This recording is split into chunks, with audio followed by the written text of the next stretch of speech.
Hello, मैं विनायक मिश्रा अपने YouTube channel पर आपका स्वागत करता हूं। जैसा कि हम लोग प्रॉफिट एंड लॉस पढ़ रहे थे, आज उसी को आगे बढ़ाते हैं। मैंने कल प्रॉफिट एंड लॉस के जो मेरा पार्ट 1 था उसमें आपको कीवर्ड्स बताए थे। क्या कॉस्ट प्राइस होता है, क्या सेलिंग प्राइस होता है, क्या एमपी होता है, मार्क्ड प्राइस होता है, कैसे प्रॉफिट होता है, कैसे डिस्काउंट होता है, उसका फार्मूला भी बताया था मैंने साथ साथ ये भी बताया था कि अगर आपको प्रॉफिट एंड लॉस पढ़ना है तो आपको परसेंटेज के फ्रैक्शन की जानकारी होनी चाहिए, क्योंकि अगर आपको फ्रैक्शन करना आता है परसेंटेज का तो प्रॉफिट एंड लॉस सबसे ईजी चैप्टर हो जाएगा। और मैंने एक वीडियो अपलोड कर रखी है परसेंटेज पार्ट 1, आप उसमें देख लीजिए कैसे परसेंटेज को फ्रैक्शन में तोड़ते हैं। और आपको तोड़ने के साथ साथ उसको याद रखना है, क्योंकि मैथ्स में ज़्यादा से ज़्यादा स्कोर करने के लिए आपको बहुत सारी चीज़ें याद रखनी पड़ेंगी। ठीक है, आप कर तो लोगे लेकिन आपको उस करने में टाइम वेस्ट नहीं करना। अगर आपको पता है 25% बराबर 1/4 होता है, निकालने को छोटा बच्चा भी निकालेगा। 25% बाई 100 करो, 1/4 आ जाएगा। अगर आपको डायरेक्ट पता है तो 1/4 से आप डायरेक्ट सवाल लगा सकते हो। ठीक है, तो आपको वो याद करनी है और ऐसे रटना नहीं बैठ के। अगर आप बार बार प्रैक्टिस करेंगे क्वेश्चंस की ना तो आपको ऑटोमेटिक वो माइंड में सेट हो जाता है। बट डिपेंड है आप कितनी ज़्यादा प्रैक्टिस करते हैं। चलिए आइए प्रॉफिट एंड लॉस के सफ़र को आगे बढ़ाते हैं। देखते हैं पहला क्वेश्चन। एक मैं क्वेश्चन लिखता हूँ। मैं आज बहुत इजी क्वेश्चन कराऊंगा। अभी प्रॉफिट एंड लॉस का बेस लेके चल रहा हूँ, फिर धीरे धीरे अच्छे अच्छे क्वेश्चन आएंगे। पहले आप समझ लीजिए, क्योंकि अगर आपका बेस ही कमज़ोर हो जाएगा ना तो बड़ी प्रॉब्लम होती है आगे। Let's see. किसी व्यक्ति ने एक पुरानी मशीन 1200 में खरीदी। कितने में खरीदी? 1200 में खरीदी और मरम्मत पर 200 रुपये व्यय किए। मरम्मत पर कितने रुपए व्यय किए? 200 रुपये व्यय किए। उसने 1680 में बेच दिया, तो लाभ प्रतिशत बताना है। ओके, क्या बताना है? लाभ प्रतिशत। देखिए, किसी व्यक्ति ने एक पुरानी मशीन 1200 में खरीदी, खरीद के लाया, उसकी रिपेयरिंग कराई, उसमें उसके 200 रुपये लग गए। आफ्टर दैट उसने उसको 1680 रुपये में बेच दिया। अब देखते हैं क्या हुआ। अगर आप देखोगे उसका कॉस्ट प्राइस कितना पड़ा, जो व्यक्ति लाया उसको उस मशीन के लिए कितने रुपए देने पड़े। एक तो वो 1200 की तो लाया था, 1200 की लाया था और 200 रुपये उसे उसकी रिपेयरिंग में कराने पड़े। इसका मतलब देना तो उसी व्यक्ति को ही पड़ा। 1200 जिससे ली और 200 रुपये रिपेयरिंग, इसका मतलब टोटल जो उसको पड़े हैं वो 1400 रुपये पड़े। तो इसकी जो कॉस्ट प्राइस आएगी, इसकी क्या कॉस्ट प्राइस कितनी आएगी? 1200 रुपये प्लस 200 रुपये। तो इसकी कॉस्ट प्राइस कितनी आ गई? 1400 रुपये। आपको समझ में आया कैसे 1400 आया? क्योंकि 1200 की वो लाया था, 200 रुपये रिपेयरिंग में दिए तो आदमी उसी आदमी ने, तो 1200 प्लस 200 1400। और इसने इसको बेच कितने पे दिया? सेलिंग प्राइस उसने इसका कितना है? 1680। ठीक है, 1400 रुपये उसको देने पड़े और 1680 में बेच दिया। तो उसने परसेंट प्रॉफिट पूछा है। हमने, आपको याद होगा लास्ट वीडियो में फार्मूला बताया था, परसेंट प्रॉफिट बराबर क्या होता है? Profit upon CP into 100। ये फार्मूला आपको बार बार नहीं लिखना है, डायरेक्टली लगाना। अब देखते हैं प्रॉफिट कितना हुआ। कोई चीज़ 1400 की थी और 1680 में चली गई। 1400 की थी, 1680 में चली गई। इसका मतलब कितने रुपए ज़्यादा में गए? 280। कितने रुपए ज़्यादा गए? 280। अपॉन में कॉस्ट प्राइस कितनी है? 1400 इंटू 100। ये 100 से 100 चला गया, 14 दूनी 28। इसका मतलब जो उसका प्रॉफिट हो गया है वो कितना हुआ है? 20% का। Got my point? कि 1200 में लाया, 200 रुपये रिपेयरिंग में लगा दिया, 12 दो 1400 रुपये उसको पड़े, 1680 में बेच दिया। 1400 की लाया, 1680 में बेच दिया। 1400 और 1680 गेन है, मतलब 280 का डिफरेंस है। 280 का डिफरेंस मतलब ये 280 का उसने प्रॉफिट गेन किया। तो परसेंट प्रॉफिट बराबर profit upon CP into 100। Profit 280 upon CP 1400 हो गया। आपका आंसर आ गया 20%। उसको क्या हुआ? प्रॉफिट हुआ। ओके, नेक्स्ट क्वेश्चन देखते हैं।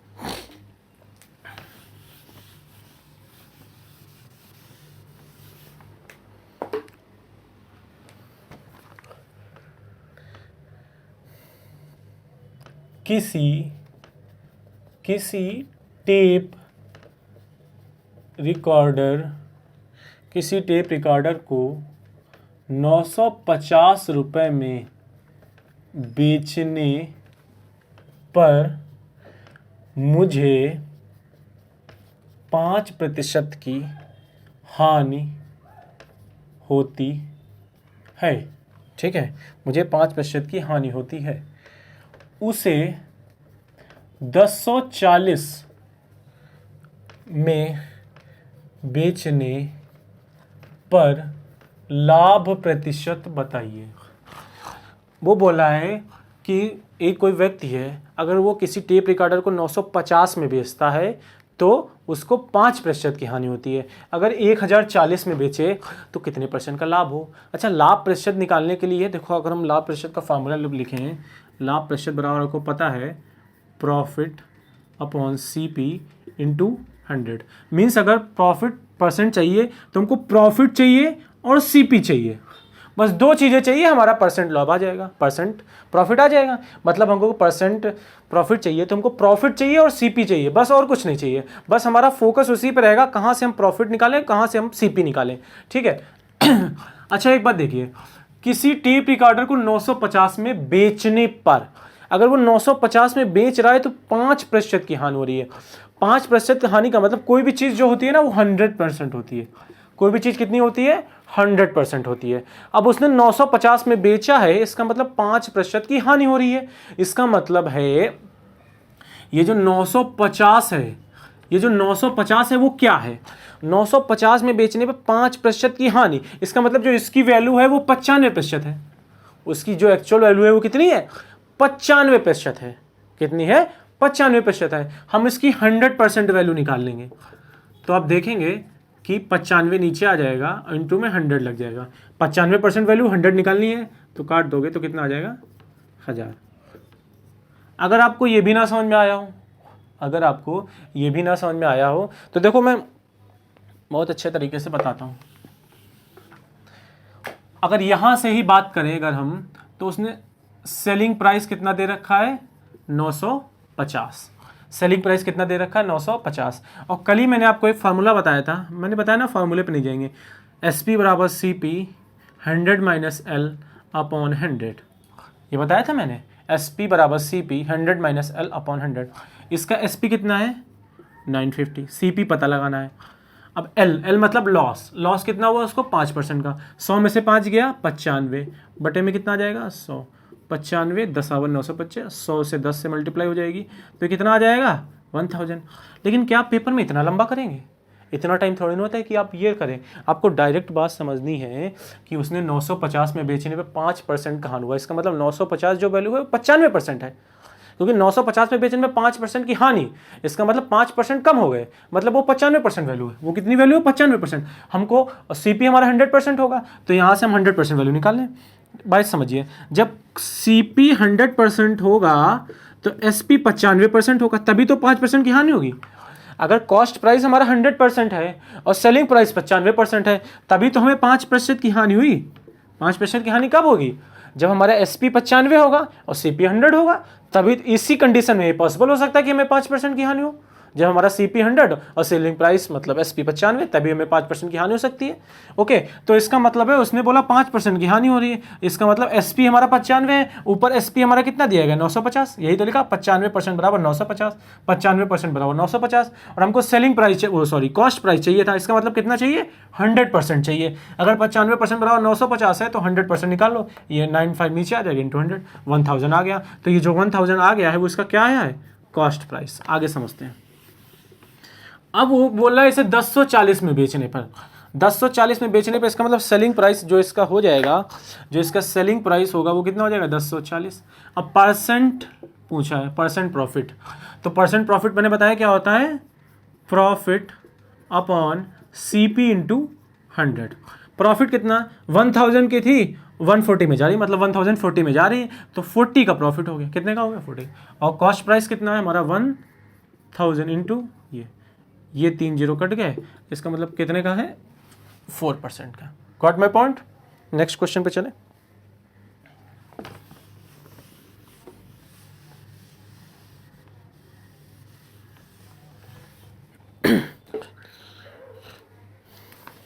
अगला क्वेश्चन देखते हैं।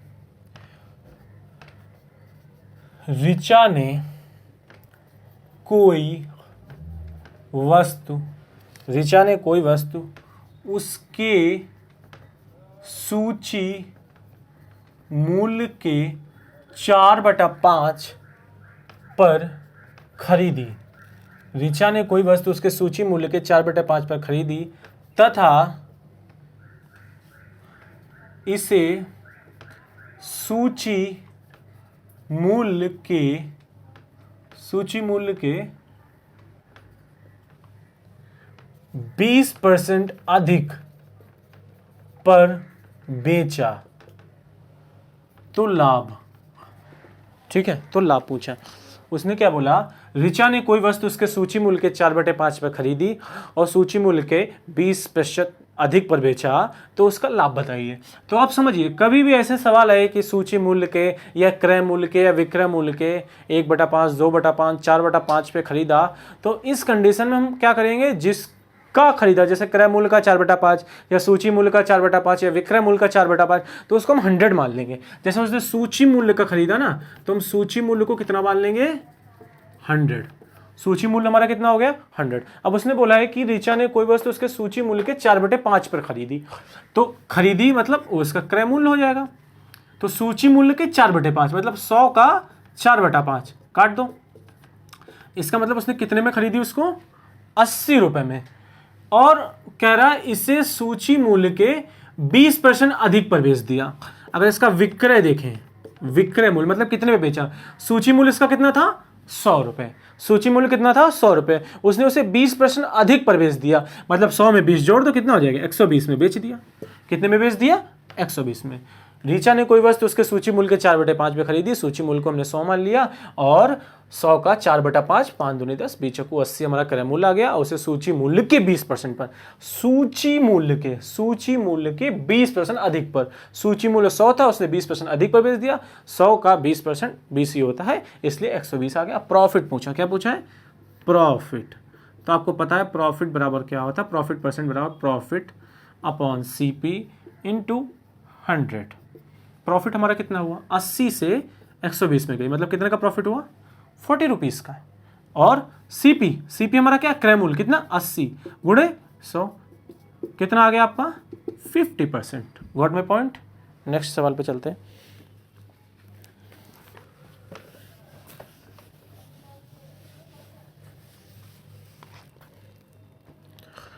अब देखो, मैं एक टाइप के सवाल आपको बताने जा रहा हूँ, बहुत आते हैं क्वेश्चन। मतलब अगर किसी एग्जाम में प्रॉफिट एंड लॉस आ रहा है ना, तो प्रॉफिट एंड लॉस का फेवरेट क्वेश्चन है ये है। मतलब इस टाइप के क्वेश्चन में से तो जरूर आता है।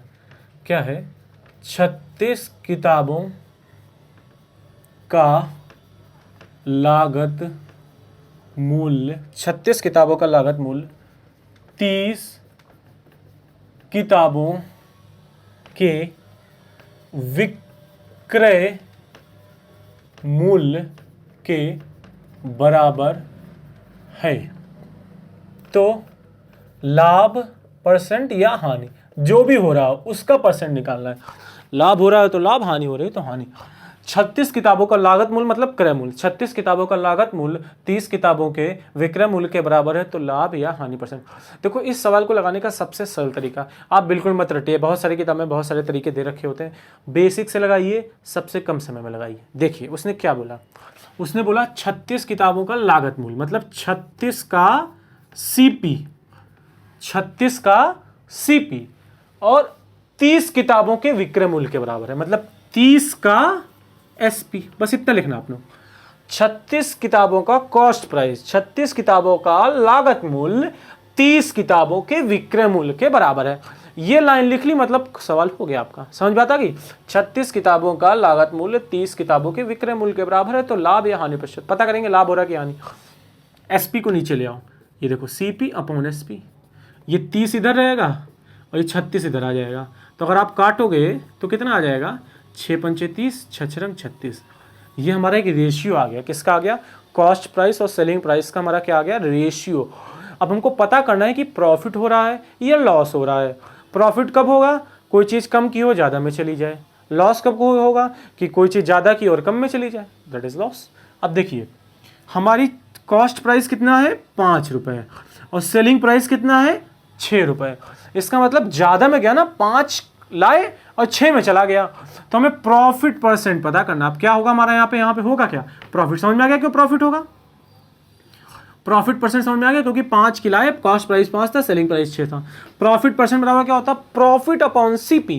प्रॉफिट कितने का हुआ, 1 का। प्रॉफिट कितने का हुआ, 1 का। और हमारा सीपी कितना है, 5 इंटू 100, तो कितने का हमारा प्रॉफिट हो गया, 20% का। Got my point. 36 किताबों का लागत मूल्य 30 किताबों के विक्रय मूल्य के बराबर है, तो लाभ हानि प्रतिशत निकालनी है हमको।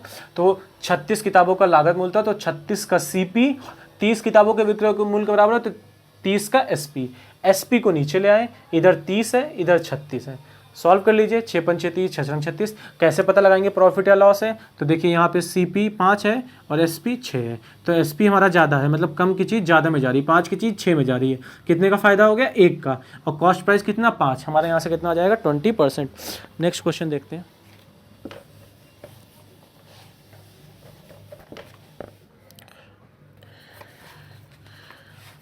देखिए क्या लिखा है, 15 मेजों का लागत मूल्य, 15 मेजों का लागत मूल्य 20 मेजों के विक्रय मूल्य के बराबर है, तो लाभ या हानि प्रतिशत, जो भी हो जाए, लाभ या हानि।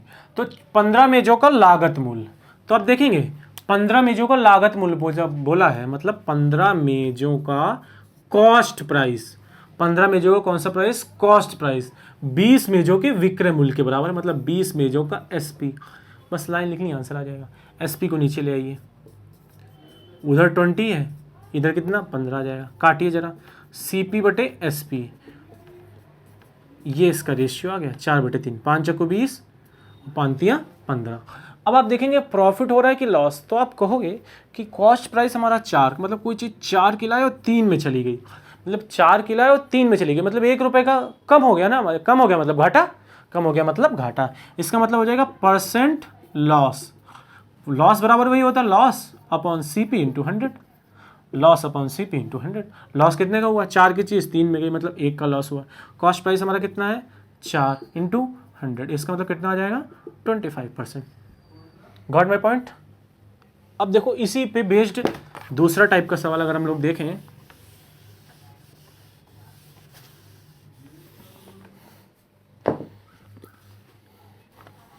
क्या बोला उसने, ये मैंने अभी अभी सवाल लिखा था, 18 वस्तुओं को बेचने पर, 18 वस्तुओं को बेचने पर 6 वस्तुओं के क्रय मूल्य के बराबर लाभ होता है, लाभ होता है, तो लाभ प्रतिशत। ठीक है, देखो थोड़ा सवाल अलग था, उसमें अभी तक हमने सवाल कराया था तो उसमें बोला था कि इतनी वस्तुओं का लागत मूल्य उतनी वस्तुओं के विक्रय मूल्य के बराबर है। इसमें बोला है कि 18 वस्तुओं को बेचने पर 6 वस्तुओं के क्रय मूल्य के बराबर लाभ होता है, 6 वस्तुओं के क्रय मूल्य के बराबर लाभ होता है। देखो इसमें ऐसा तरीका बताऊंगा ना, आप उसी तरीके से लगेगा, कभी अभी आपका डाउट नहीं आएगा और कभी भी आपका सवाल गलत नहीं होगा। बहुत सारे लोग इसके अलग अलग तरीके बताते हैं, बट आप ये बेस बताऊंगा, लेकिन आप इसके चलेंगे ना, कभी भी डाउट नहीं आएगा, कभी भी कंफ्यूजन नहीं होगी। बहुत सारे बच्चे क्या करते हैं, उसमें कभी कभी लाभ या हानि लिख देता था, तो पता ही नहीं चल पाता लाभ हो रहा है कि हानि हो रहा है। ठीक है, इस तरीके से लगाएंगे तो आपको डायरेक्ट पता चलेगा लाभ है कि हानि है, कितना परसेंट है, कोई कंफ्यूजन नहीं होगी। देखिए मुझे एक बात बताइए, लाभ कब होता है, लाभ कब होता है, जब हमारा सेलिंग प्राइस ज्यादा हो कॉस्ट प्राइस से, जब हमारा सेलिंग प्राइस ज्यादा हो कॉस्ट प्राइस से। इसका मतलब लाभ क्या होता है, लाभ हमारा क्या होता है, selling price minus cost price, ये हमारा क्या है, लाभ है। हमारा ये क्या है, लाभ है। लाभ कब आता है, जब विक्रय मूल्य में से हम क्रय मूल्य घटाते हैं। हम पढ़ते आ रहे हैं, लाभ कब आएगा, जब हम विक्रय मूल्य से क्रय मूल्य घटाएंगे, मतलब एसपी से सीपी घटाएंगे। अच्छा, कितने वस्तुओं का, 18 वस्तुओं का। दोनों तो वस्तुएं तो 18 ही रहेंगी, क्योंकि 18 वस्तु खरीदेंगे 18 ही बेचेंगे। अभी तक पीछे वाला सवाल अलग था कि इसमें 30 वस्तुओं का लागत मूल्य 36 वस्तुओं के विक्रय मूल्य के बराबर, वो मतलब उसमें अलग वस्तुएं खरीदी और अलग वस्तुएं बेची। इसमें वस्तुएं ही उतनी ही खरीदी जितनी क्वांटिटी में, उतनी ही क्वांटिटी में बेची, जो उनका लाभ आ रहा है ना वो भी क्वांटिटी में ही बताया है। अब समझिए 18 वस्तुओं का विक्रय मूल्य में से 18 वस्तुओं के क्रय मूल्य को घटा देंगे तो हमारा क्या आएगा, विक्रय मूल्य से क्रय मूल्य घटा देंगे तो हमारा प्रॉफिट आएगा। प्रॉफिट उसने कितना बोला, 6 वस्तुओं के क्रय मूल्य के, मतलब 6 वस्तुओं के क्रय मूल्य के। अगर यहां पे बोला था 6 वस्तुओं के विक्रय मूल्य के तो यहां पे एसपी हो जाता। अगर बोला होता 6 वस्तुओं के विक्रय मूल्य पे तो यहां पे एसपी हो जाता। उसने बोला 6 वस्तुओं के क्रय मूल्य पे तो यहां पे क्या आ गया, सीपी। अगर ये लाइन लिख ली ना मतलब फिर कुछ बचा ही नहीं। अगर ये लाइन लिख ली मतलब कुछ बचा ही नहीं। अब देखो बस इसको सॉल्व कर देना। ये 18 सीपी उधर जाएगा तो 18 माइनस का उधर जाएगा तो प्लस का हो जाएगा, तो 18 6 कितने हो जाएंगे, 24 सीपी। कितने सीपी हो जाएंगे, 24 सीपी। अब देखो आप सीपी को हमेशा ऊपर रखा करो। देखो हम ये सीपी रखें, ये एसपी, ये 24 नीचे ले आए और एसपी इधर आ गया, काट दो। 6 3 18 और 6 चौक 24, मतलब सीपी अपॉन एसपी कितना आ गया, 3/4। अब हमें खुद ही बताइए प्रॉफिट हो रहा लॉस हो रहा। कोई चीज़ 3 की थी 4 में जा रही है, कोई चीज़ 3 की थी कितने में जा रही है, 4 में। तो प्रॉफिट बराबर क्या होता है, प्रॉफिट कितने होगा, 3 की 4 में गई मतलब प्रॉफिट 1 का हुआ। और सीपी कितना है, 3 गुणे 100 मतलब 33 सही 1/3% का उसको क्या हो गया, प्रॉफिट। ये लाइन समझ ली मतलब हो गया काम। ये लाइन समझ ली मतलब हो गया काम। देखो अब इसी टाइप का एक और सवाल बताता हूं मैं आपको, उसमें समझिएगा।